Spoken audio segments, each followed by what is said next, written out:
Ayun, ang ating pag-uusapan. Sa taas ng gastusin ngayon, makatutulong ba sa industriya ng pelikula ang pagpapababa ng presyo ng kanilang ticket? Ayan, tanungin natin si Sir Christian as filmmaker. Oo, as director.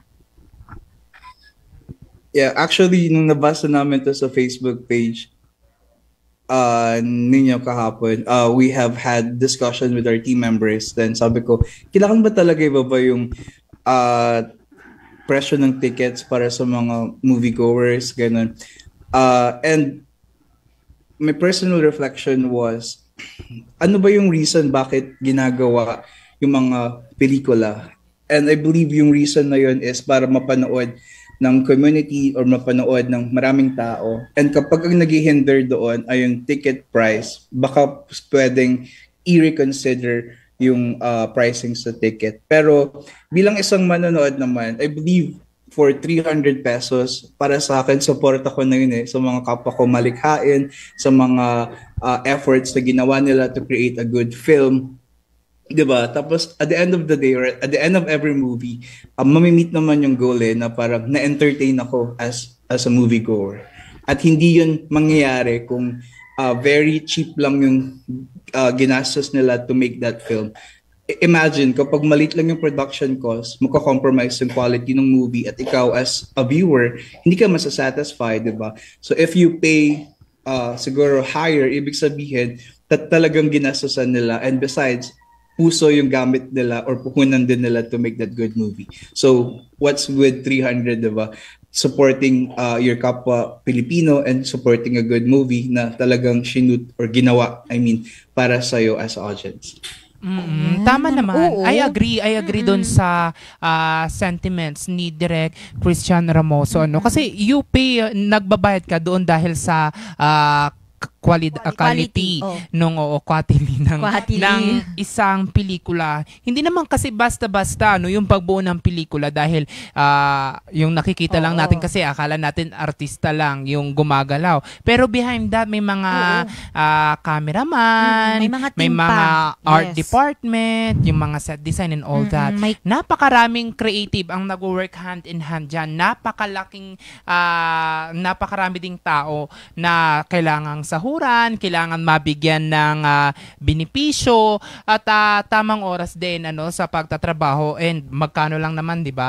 Sa ngayon kasi dito sa Baguio, parang naglalaro sa 370 to 380 pa nga yung pelikula, yung panonood ng pelikula. Iba pa rin kasi talaga kapag nanonood ka sa isang sinihan. Alam mo, nung una kong nakapag-nood sa isang sinihan, para akong naluluha. Kasi parang isa yun sa mga naging bucket list ko na na-check ko sa list. Iba pala talaga yung feeling kaysa yung pelikula na napapanood mo lang ngayon sa mga streaming platform na you pay for like magkano? 149 pesos for a month. Nandun na lahat yung pelikula. Iba pa rin yung feel kapag nasa sinihan ka. Yes. Lalo na kung ikaw yung unang nakapanood nung pelikulang yun. Tapos ako as movie goers, yung 300 plus na binabayad ko, hindi ko na siya nadededman na siya at the end nung movie kasi iba yung feeling, marami akong naramdaman nung pinaka-last na nung movie, yung end na nung movie, and ang daming lesson. So hindi deadma yung binayad mo kasi ka naman natuwa ka, iba yung impact nung movie sa'yo. Ayan, at sabi din po ng ating mga ka-MB, nag-comment din po sila sa ating post kahapon na nabanggit nga po ni Sir Christian, Sabi ni Miss Elizalyn Clay Parocha Flores. Isang pandesal. Isang pandesal. Sabi niya, yes, I think it's similar din sa concerts, like what Olivia Rodrigo did sa concert niya na no hidden charges, di ba? Ayun, and sabi din po ni Miss Arquero Manzano Venus, kakilala mo ba to? Yes, may tita. Ayun, sabi niya, ang sabi niya, yes po. Oo.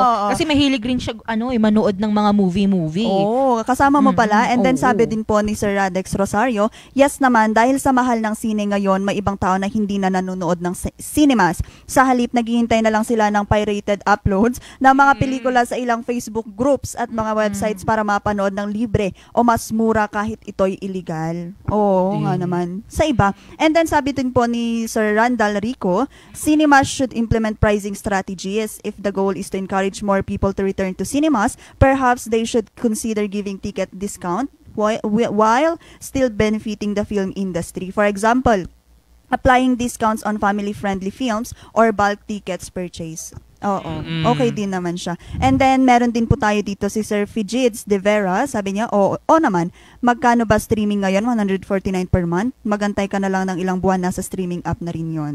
And then, meron din tayo dito, sabi ni Sir Yuan Lopez, yes. Ay, yes. Oo. And then, sabi din po ni, sabi ni Sir Demi Del Rosario, not relevant. Oo, sorry naman.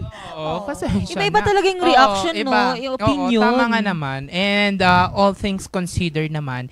Oo. Pero syempre, wag na nating suportahan pa yung mga pirated. Oo, napakapangit. yun. No? We are Oo, entitled Diyos ko. sa sarili-sarili nating opinion. Pero wag naman yung umabot tayo sa pagsuporta sa illegal, Oo, mga sa kaibigan. illegal na Wag pamamaraan. ganon. Oo, ayun. At napaka talaga, siksik, liglig Yes. at umaapaw Umaapaw. ang Ang ating kaalaman. naging usapan. Ayun, maraming salamat muli, Sir Christian Christian Ramoso, Ramoso. ang direktor ng Sketcha na Dagupan, Yes. sa pagbibigay oras sa ating mga Opo. ka-MB ngayong araw. And good luck po sa inyong pelikula na Sketcha na Dagupan. Babalikan ka po namin, sir, kapag nanalo po tayo sa UAE. Yes. Ayan. And kung mananalo po tayo, Oh, di ba? manifesting. Manifesting tayo.